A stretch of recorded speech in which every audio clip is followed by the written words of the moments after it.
everyone. Welcome to Ride 2021 Ride Con presented by Rollin' Out.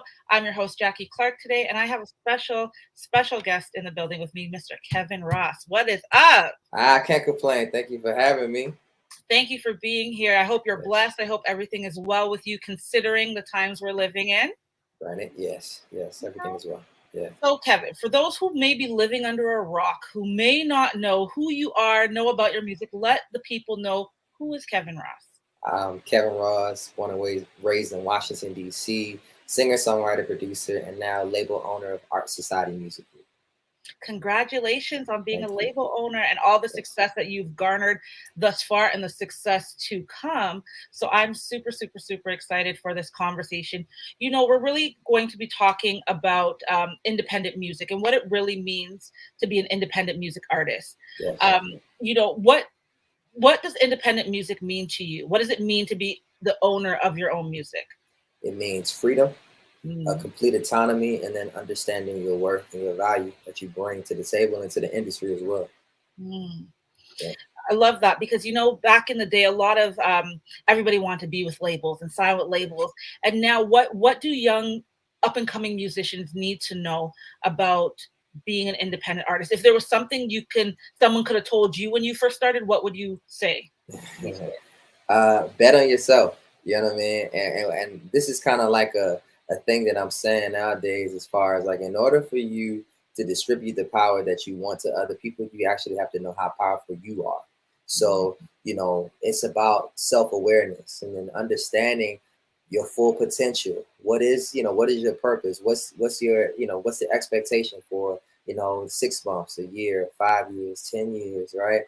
And then you go from there. I think people are, especially like maybe 10 years ago when, a lot of acts felt like they had to be signed to major labels. They were kind of just like, I hope that this is accepted. I hope that this company likes me. And so you don't even really fully understand what you're capable of, but yet you distribute all of your talent, your ability, your power, your energy What's the expectation to those that, 6 months, a year, may not understand, what you're capable of. There is an echo though too, so I just heard it. Yes, got yes. you. We just closed that. Where's that coming from? No, you're good. But truthfully, I think that's the biggest thing, is just like understanding your power, understanding your value, knowing your worth, and then betting on yourself. Because it's going to take a lot of sacrifice. You just can't expect you to make good music and then for it to be heard. It's a sea of, it's like thousands, tens of thousands of songs that are released every day. What makes yours different, and how do people know that your quality is different? How are you going to bring them into your world? And I think that's a very important component as well for up and coming artists.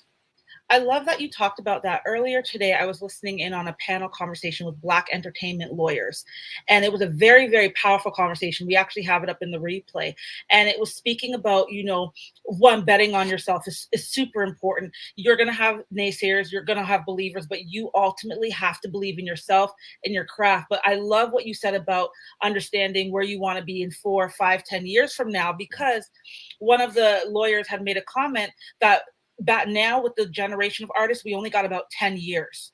If an artist can have a good 10 years worth of career, you got that 10 years to make your money. And then you got to try to seed the rest. So really having goals and figuring out, okay, give yourself a 10-year bracket, but what else are you going to do with your brand, with your business within that time to continue to have that wealth of growth? So I love that. So the business model of music has changed significantly. So how would you describe the top 3 changes of the industry? The top 3 changes for obviously DSPs, digital streaming platforms, was like, by far at the top of the list for sure. You know what I mean? But then also, this big distribution boom, in the sense of, your Empires, your United Masters. E1 has kind of been around, your AWOLs. You know what I mean? There's so many different distribution situations that you can kind of navigate through that offer different services as well. So I think that has been kind of a huge thing as well. And then I think third, I would just say the culture. I'd say social media as well, and how powerful it is, and how effective it is as it pertains to creating a narrative for yourself. You know what I mean? I think that's the most important part, is making sure that your fans, no matter how big or small, understand the journey that you're on, and that they understand who you are. So if it's just about the music, then they understand that. But if it's a little more to it, then they should be able to dive in a little more, because now we have these platforms that are available to kind of open up our life in a way. Absolutely. Yeah, You said something so profound there, which is really social media. I tell, my clients, I tell people I work with, we have our own network now. It's yeah, not like back in the day, and this goes to no matter what industry, where you had to have somebody else put you on. mm, You have the capability to create your own network, or your yeah, own Kevin Ross network, and really be more involved. And it's not like artists are clapping back now. It's not like before you couldn't do anything, you couldn't say anything. yeah, You're able to really have a say in your career and the things that you do. So the three top pillars you spoke about were really important, but a lot of people still don't understand the power of social media. It is yeah, still media. Media is in the word. It's still a form of press. And so, absolutely. you've got to use your Instagram or your Spotify as a website, as, your digital EPK, to Yeah, really project yourself in a way to be seen, yeah, and producing the best quality that you can for yourself, because it is a representation of your music, of your brand, yeah. and then, speaking of brand, how does one build a music brand? uh, Putting out music, that's number one. That's the obvious. But I mean, more so, creating a music brand is just like being in a relationship with somebody, right? Mm, It's about maintenance. It's about making sure that you create a level of consistency within your audience. So whether it's 10 people that are watching, you want to make sure that those 10 people are engaged, so that they can tell another 10, so then you can get 20.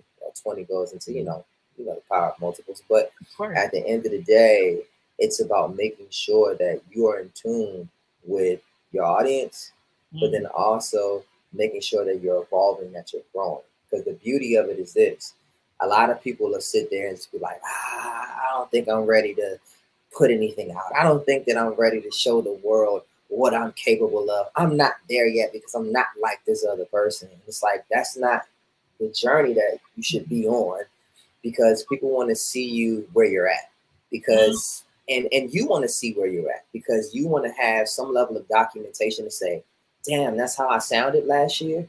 Wow, thank God for growth, right? Or progress. So to see the elevation of it, you coming out the gate just blazing, full HD, you know what I'm saying, video, whoop, whoop, whoop, whoop. Nowadays within our culture, it'll make you feel like you like an industry plant. It's not real. You know what I mean? yeah. Like you literally virtually just come out of nowhere. So there has to be some level of growth in order for people to, evolve and take that journey with you. I love that, because one of the questions I've always had. I'm not an artist. I can't sing to save my life, though I wish I could. One of the things that I've always wanted to know about artists: how do you grow with your artists? How do you grow with your audience? Because when you look at artists who started out this way, and Mhm. people love their sound from back in the day, Yeah, and now you've elevated. You're older now. You may be in your late 20s or 30s. yeah. You've had kids. How do you keep? You talked about journey. Can you give us a little bit more definitive of how do you keep that audience to grow with you? Because some people, when I look at artists online, people are like, oh, I wish I could, I wish so and so would sing like how they used to be. Like, some people are a huge fan of like Mariah Carey 90s, not now. How do Yeah. you keep that elevation and grow with your audience and take them on that journey? I think, I mean, a part of that is that you're on the journey of life with them. So Mm, as they're looking for a family and looking for love and all that stuff, like, you're probably doing the same thing. Your life mm, may be scheduled a little different, mm, but at certain points it's a reflection of one another. But then most importantly too, getting back to what you were saying, is this: we are in the business of servitude as artists, mm, right? So beyond anything, we are here to service the masses. We're here to service our audience. So that means we have to be in tune. So even if we're in our own little world, out in the desert or in some little tent or remote place, we do have to check in, right? Because you'll hear mm. artists be like, nah, I'm not on social media. Nah, I don't give them that. I don't do this. And it's like, yeah. And that's how you get those comments to say such and such is out of touch. such and such doesn't make that kind of music anymore because their life now is more remote. They've set themselves apart or away, distance themselves from the public and from their fan base. So it's hard for them to understand where the pulse of the culture is because it's so far removed. And so I think it's a part of our job as glorified servants in a way, uh, entertainers, to make sure that we, if we're not on social media, but just watch every now and then, just to see what's Check going in. on. Check in. You know what I Yeah. mean? Like feel the pulse of the culture to see where it's going and to see how your art, can evolve and help or assist what's going on. Absolutely. My also question to that though is I understand the tap in and you do have to stay. It's like news. You got to keep up as much as you might not want to watch what's happening. You have to know what's happening around you to be Yeah. prepared. But then the question now becomes is, when we're talking about building a music brand, there's the music, but then there's the personal. There's a fine line between Yeah. how much you show and how much you retain for yourself because it is energy. So I know I've heard some artists talk about they feel like they got to show everything, and then to your point, some people show they don't got to show enough. What is that fine line for an artist? How much do you, for you personally, how much do you gauge to show of your personal, and then choose to keep private because you want to protect your peace and your energy? Yeah. I think every situation and every artist is different, right? Mm, The beauty of what we do is it is about setting habits, right? mm, So if your artist to say, I'm gonna come out every year, rain or shine, there's gonna be a project that drops every year or every 6 months or whatever your schedule is. So no matter how big or small your audience is at the time, they get on a schedule with you. They know that Kevin doesn't drop anything from January to March or April because he's probably working on da da da. But as soon as May, June comes around, he's gearing up or he's releasing something, right? So, mm, but every artist is different. You have to look at it like a TV show. If you're a network, right? If you're a network, then we know that like one of my favorite shows on television is Snowfall, right? But they only got 10 episodes damn near every season. So whether I choose to binge watch or wait every week, I know that after those 10 episodes, I'm not gonna get Snowfall probably for another year and a half, mm, mm. Makes sense. right?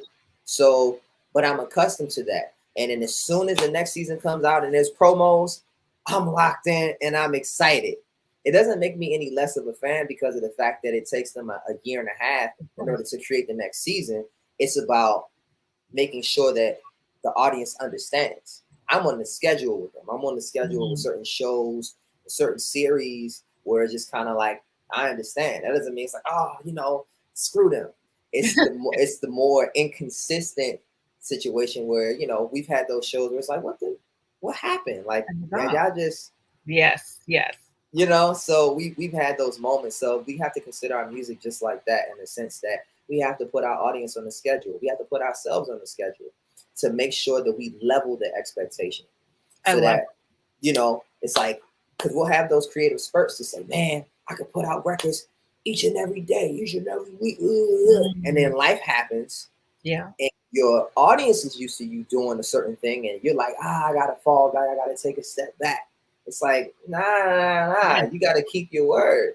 You gotta be consistent. If you start a certain way, you Finish a gotta certain follow way. that. Yeah, you gotta follow it through. I love that. And one thing they say about social media or about your brand in general is consistency is key. So, guys, if you guys are listening, Kevin just dropped some real gems.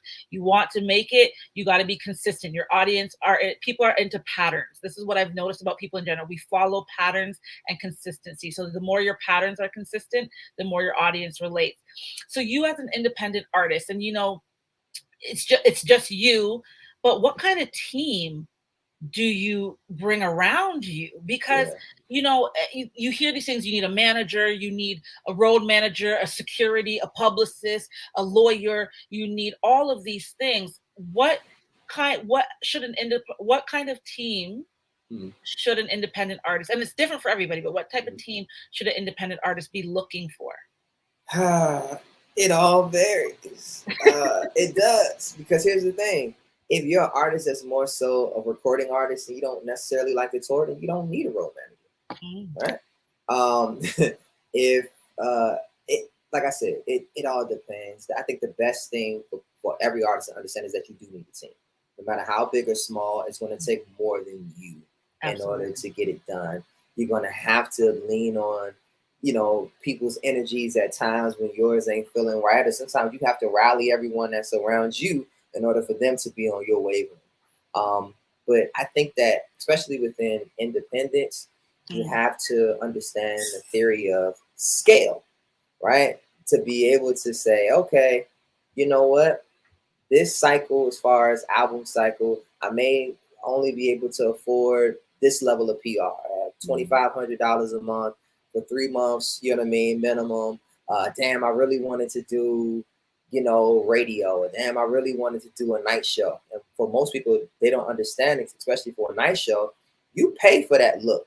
Mm. You just don't get on a goddamn night show. You don't get on Fallon just because Jimmy Fallon or Jimmy Kimmel likes you. It's the fact Mm. that, one, you're visible enough for them to even take you into consideration. Mm. Two, everyone that's working from the lights to the sound, everyone that helps as far as to bring it on stage, they all work a Yeah. union rate, which, surprise, you pay for. So for Interesting. night shows, you have to prepare for on average maybe 15 grand for a look, Wow. right? So for certain, like an artist like myself, I chose, because I'm still scaling, I have to decide on whether or not to say, okay, am I going to do radio, Mm. PR, or am I going to do PR, a night show? What am I going to do? What's going to be the best bang for my buck, right? So I decided to say, you know what, I'm going to opt out of the night show for this cycle, but I'm coming back for it in 2022, right? But now Mm. I understand, what my price points are, my, what I mean, like the next Yeah. level as far as in scaling. And so I think for every artist, make sure that you understand the theory of scale. It's okay if you don't have everything for the album cycle, but just make sure that whatever that you do have, that is effective. You want to Mm. make sure that within our independent careers, that our goal is to be profitable. Mm. Our goal is to make sure that we keep our lights on with what we love to do. And I Absolutely. understand that that could be hard sometimes, but when you get into that stride and into that groove and you find the different avenues that champion you, where you're not just tolerated, but you're Mm. appreciated, that, you know what I mean? That ROI look different now. Come on. I, I love this. What I love is this, just the wealth of what you're talking about is so Yeah. seasoned. And these are things that you'd hear like a baby face and all these things. So it lets me know that you've done the work, you've done the groundwork to understand. And you talked about scalability. A lot of people know the word, but they don't actually know they don't know how to scale. And they've heard it, I should say, but they don't actually know how to apply it. And scaling is very important, but along with scalability, there's measurement. A lot of times you have to do certain tactics and you got to measure the success of your campaign to know where you're going. Because a lot of the time we're like, I'm a former publicist. So I hired a PR, hired a PR, but was this the right time for your publicist? Are you Mm, in a position? Because I tell people everybody needs PR, but you don't necessarily, everybody needs a publicist, but you don't necessarily need a PR strategy right away. You can hire a publicist to help you get into a campaign with yourself, to help you understand your goals, your tactics, and the executions, and do a bit of it on your own until you get to a point where you're at a point where you need the media attention or you need the extra outsource. A lot of things you can do yourself, but understanding exactly your zone of genius. Like if I know I can write well, but I can't produce. May If I want to be a singer, the best person on my team might be a producer to give me the quality of what I'm looking for. So I think it's understanding your zone of genius, measuring where you're at, setting goals for that, and then scaling up accordingly to what's working. Because you also talked about, you're going to go back and do the nights later, in 2022, because that lets me know you have measured, what was working and what hasn't, and said, okay, this is where I need to be to get me to this, because yeah. timing is also important. Now, timing is key. A lot of us want to be at point Z, but you haven't passed D yet. Yeah. But we can see Z, but we don't Yeah. realize that D has to be complete. So Ooh. complete where you're at right now to move to the next, because then you will have to go back to A. And a lot of people are going back to the beginning because they didn't want to do the process, right? Yeah. And so let's talk about managers and management, because the one thing I know, and the Mm. one thing, everybody has manager horror stories, and, or I can't work with this manager. Should A lot of independent artists, I find, are Uh, hiring their cousins, uh, their homie from the block, mhm. to be their manager. And uh, and it's different for everybody, mhm. but when it comes to hiring a manager, should that be one of the first people you get on your team, and what qualities would you look for in a manager? If you want to scale and you want to be successful, then yes, you need a manager.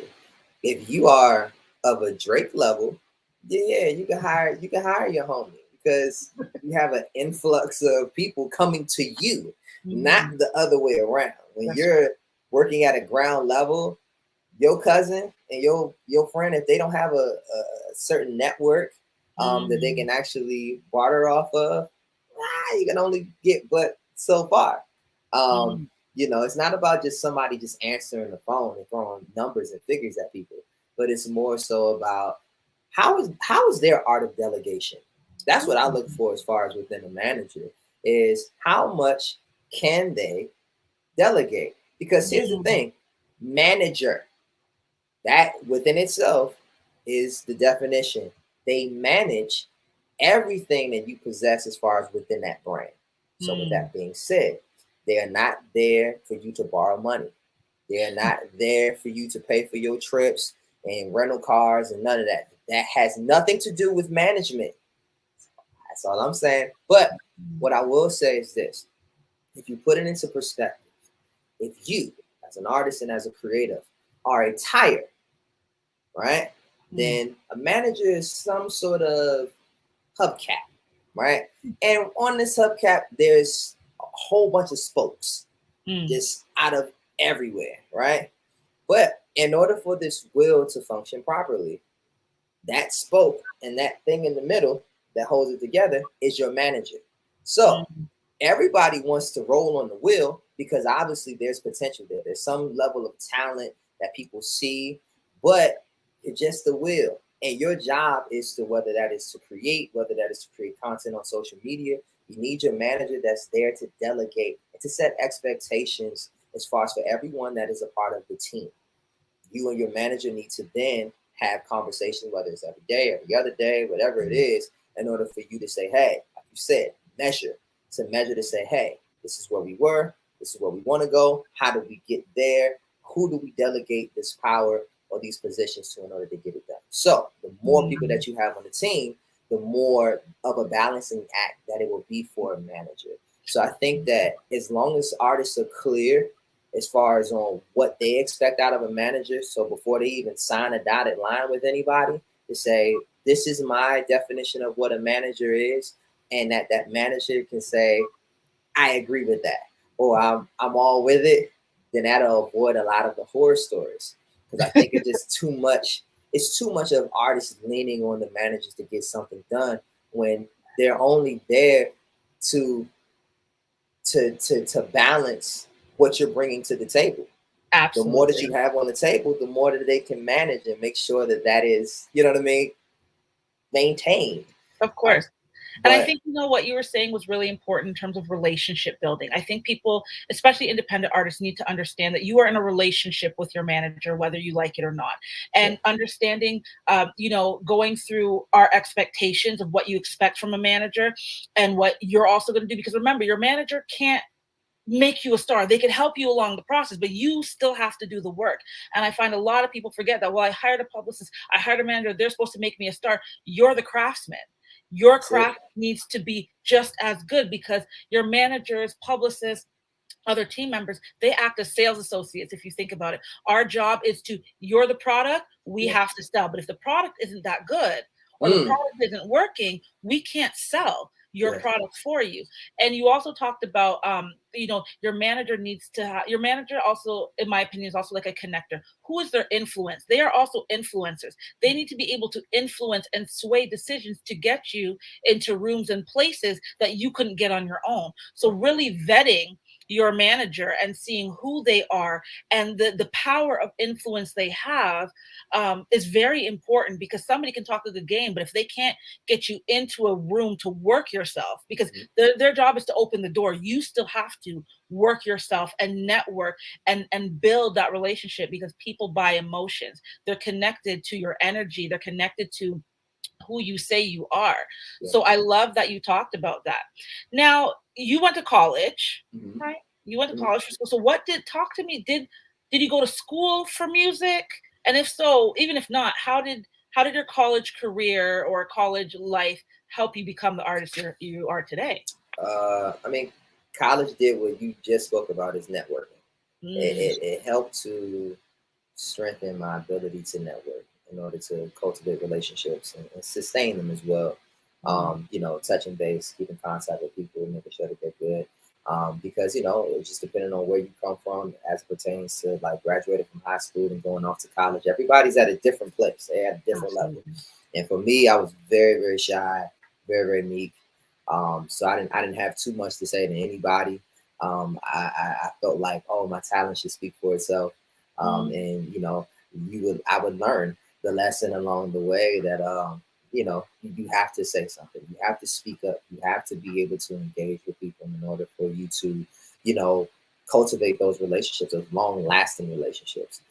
So I think that if college taught me anything, it allowed for me to grow, it allowed for mm, me to gain that friendship and expand that network that I still use to this day. To be honest, I did go to a school of music, Berkeley College of Music, out in Boston. So that was a really like a very musical hub, but it didn't allow for me to just kind of keep in touch with people. But then mm, also like you also find out too like, hey, I have to worry about my brain because I'm going to mm. school with geniuses and prodigies, and they've been in the limelight since 3 years old and all kind of craziness. And you like, I can't compete with that. So you figure out your own way as it pertains to making sure that your brand is one of a kind and unique to what you what you serve towards the industry.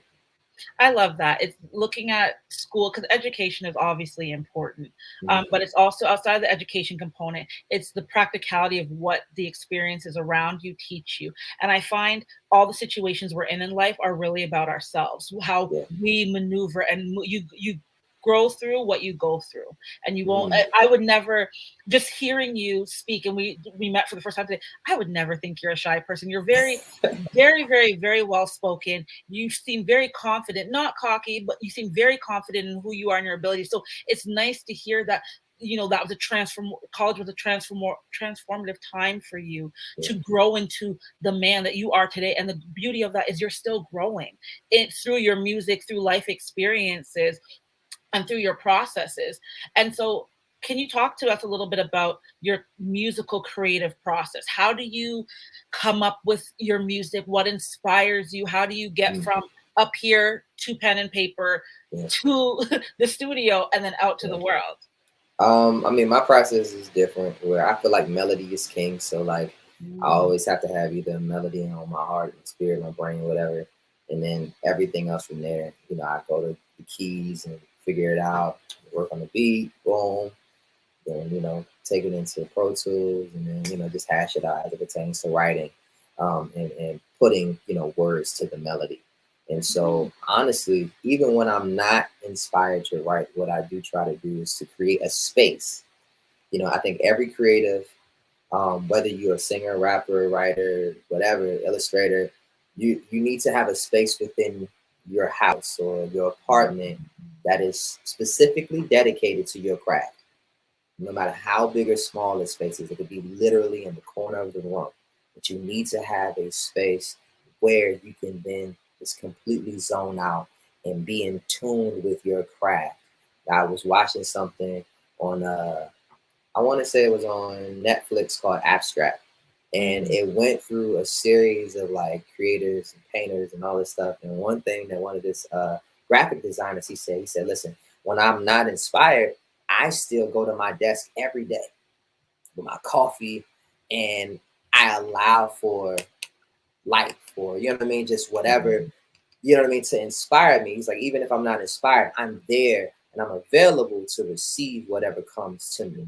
And I think that's important for us as creatives, is that we have to make room and be available for, you know, whether you believe in God or not, whether, you know, for inspiration to hit you, because it can hit you anywhere. You could be in a car, you could be out and about. But if you're so overwhelmed with things, if you don't even have a space to run to say, I'm inspired, let me go here, so then I can really hammer this thing out, so I can work this thing out. So please, if you haven't created a space for yourself, I'm not just talking about a studio that you have to rent out and pay for. I'm talking about a place within your house that where you live, where you can get to it and continue to be creative, even if you have writer's block, to be opportunity where it's at. I love that, because you know what I'm hearing from you is the creative. Obviously, everyone's creative process is different, but what I'm understanding from you is find a space that allows you to be at your best potential when you're not feeling at your best potential. Because I was watching a master class last week, and her name, I believe her name is Sarah. She's the lady who created Spanx. And one of the things she said was, for her, she found she got her best ideas while driving in the car. So even though she lives a 6-minute walk or 6-minute drive, sorry, from the Spanx headquarters, she gets up every morning with her driver or by herself and goes for a 2-hour commute before she gets to work. And that is her. And she always has a piece of paper beside her, because that's where she came up for the name. That's where she has all her ideas. Yes. So, you know, again, it goes back to measuring what we were talking about earlier, auditing yourself as well, and understanding what are your creative blocks and where do I find peace. For me, as a creative, my dad's an artist, you know, so I've seen him with the art and walking away. For me, my creative space is by water. So I used to live by the lake. So when I'm feeling frustrated with work or I need to regroup, I literally will go, cold or not, because I live in Canada, so we do get some snow over here. I either put my hands in the water if it's cold, or put my foot in the water and just stand and just kind of just be one with nature. And then all of the ideas come to me. So, you know, you guys, like Kevin was saying, find your creative space, whether that be, you know, a closet, whether that be a car, whether that be, you know, walking by the lake, whether that be skipping or coloring or dancing, whatever it is that allows you to be at your best potential, where your guards are down. I think that's where your guard is completely down. That is where you'll be most inspired. So I love, love, love hearing that. Now, um, describe your brand, the type of music you create. What kind of music do you create? Who are you a mix of? Or if you're a mix of anybody? Ain't nothing new under the sun.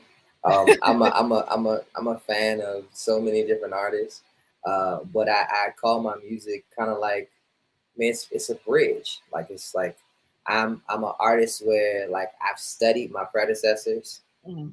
I do enjoy living in the present, let's be very clear, but I am paving a way for the future. And not just musically, but also business acumen wise as well, to let people know that you can be successful and be independent and be R&B as well. So, you know, those, I think, yeah, that's the best way, is to just say, like, you know, I'm an R&B bridge artist, in the sense that, you know, I multi-generational kind of sound. You know, I got the aunties, you know, I have some of my peers, you know what I mean, and a I little love bit, it. excuse, a little younger. So yeah. I have two questions. One, this is an off-topic question. Do you believe R&B is dead? Because I've been hearing. I have to ask. I am a true R&B lover, but I'm hearing R&B is dead, and I can't accept that. What are your thoughts on that? Until hip hop artists stop singing, then no. Whoa, wow. So nah, not no no no not like a, not like a thing like that. But I'm just What a saying shot. that, yeah, that's the only thing that changed. I mean, it's very. I mean, hip hop is very melodic, very very Absolutely. melodic, right? I Absolutely. mean, so we can't, you know, we can't look at a ride, a wave, and not think that Mm, that's not musical, right? absolutely. So Same thing with, I mean, Roddy Ricch. You know what I mean? It's so many. Travis Scott. They all use melody in order to heighten their song. It doesn't make Mm, it any less hip hop, of course. but it doesn't not exclude R&B. Just And because it doesn't have the content or the concept of what we know as R&B doesn't make it not R&B. I So love that it's, answer. so no, I love it. R&B's not dead. It just had to, you know what? And I'm gonna say this: Hmm. it was necessary for us to sit down. It was necessary for us to, take our silly ass back to the back somewhere. We're underground. We're Mm, underground for sure. It'll never die, right? But we're underground because of the fact that we took it for granted. We took the mm. genre for granted. It got monotonous. The Yes. music didn't evolve. The front runners didn't help it, right? So they allow for us to go into this space. Now, granted, it's certain plaques that are on my wall where I didn't help it either. You know what I'm saying? Being a being a young writer and just trying to get on and trying to make some money, which I did. But when I look back at it in the grand scheme Mm, of it, to say, did we help the genre move forward? No. So mm. we had to fall back. But in return, we get some of the great, robust R&B that we enjoy right now. So we have, without it taking a back seat, we wouldn't have SZA, we wouldn't have Yep. Summer Walker, we have Yep. Lucky Day, we wouldn't have any of these people. Victoria, I mean, we can go on and on as it pertains to musicality now. When people hear R&B, it feels different, it hits different. You know what I mean? We have to maneuver in a different kind of way now because of our underground kind of feel that we have. But when it hits, and when people find it, it just feels different than what it was 10 years ago, and I'm grateful for that. So I really love that. And you said it earlier, you got to ride the wave. You can't stay in the past because the future is where it's at. So we yeah, can take remnants from the past and bring it back. But I agree with you. People keep saying it's dead, and I'm just like, I don't want to believe it. But I agree with you. I agree that we did have to take. I think we did have to take a seat back to really see what kind of music do we want. What kind of music is the world actually yearning for at this yeah. time? The last question before we wrap up: what artists do you enjoy collaborating with? And if you could collaborate with three artists right now, any three artists, alive or dead, who would it Hmm. be? Yikes. Okay, let's answer the first one first. I enjoy working with everybody. I enjoy collaborating with as many people as I possibly can on this new project that I have coming out October 29th, which is called Drive.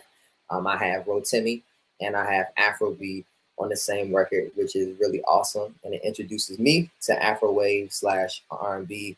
And hopefully it'll introduce me on an international level and actually set foot on the continent of Africa for the first time. So I'm excited about that. They were really easy to work with, and I'm super grateful for them being on the project. But then also the second layer of the question is three people dead or alive who I either wanted to work with or want to work with. And so I'm going to say Stevie Wonder by far. Damn, I wish Prince. You know what I mean? I wish Prince was still here for sure. And honestly, probably like even Michael Jackson. Mm, You know what I mean? Like, and I don't even know if it's more so for like working or just more so just for having a conversation. You know mm, what I mean? Like, and really understanding like that level of fame. You know what I mean? Like, your top three most known in the world, period. It's absolutely. like Jesus, the Pope, Michael Jackson. You know what I'm saying? I'm gonna quote you. I'm putting that in my stories today. Jesus, the Pope, Michael Jackson. And I'm Michael tagging you in Jackson. that. That's tough. That's tough. I think for Michael would be just, I'd want to understand his zone of genius, understand how he Yeah, thinks and processes. Like, I think even just being around him for an hour would be yeah, inspirational to just see his work ethic. yeah. I lied about my one last question. Looking at your Instagram, it says Kevin Ross, it says artist, and then it says looking for love. Let now, Kevin, let's talk Uh about oh. this. For Uh-oh. the ladies, out Oh there, God. is this a song looking for love, or are we? Is Kevin looking for love? What we doing? It's a song, but Okay, it could be both for sure. okay. Uh, but it's a song. It's a song. It's a song that we have out right now on the R&B charts. It is currently at number 14 on Billboard, which is awesome.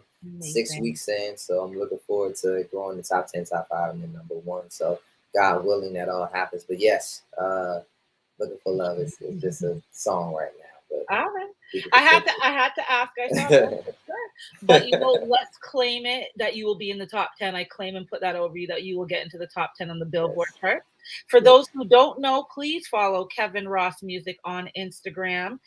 Check him out on all of his accounts. He's right there. Tag him, follow him, check him out. Please support independent artists. Please support just the beauty of R&B because it does need to make a comeback, and to support him in general. So I want to thank you so much for being a part of Ride Con 2021, sitting down with me to talk about music. I love your energy. I love your thought process, King. I think you're a very smart young man with so much greatness coming towards you, and I cannot wait to continue to see you flourish in this career. So thank you for being a part of this today. Thank you. Thank you so much. All right, you guys, thank you so much. Stay tuned to the other panels and conversations that we have going on today. This conversation will be in the replay stage if you want to check out and catch all the gems that Kevin was talking about. I am your host, Jackie Clarke, aka Is Well Connected, and I am out. Thank you.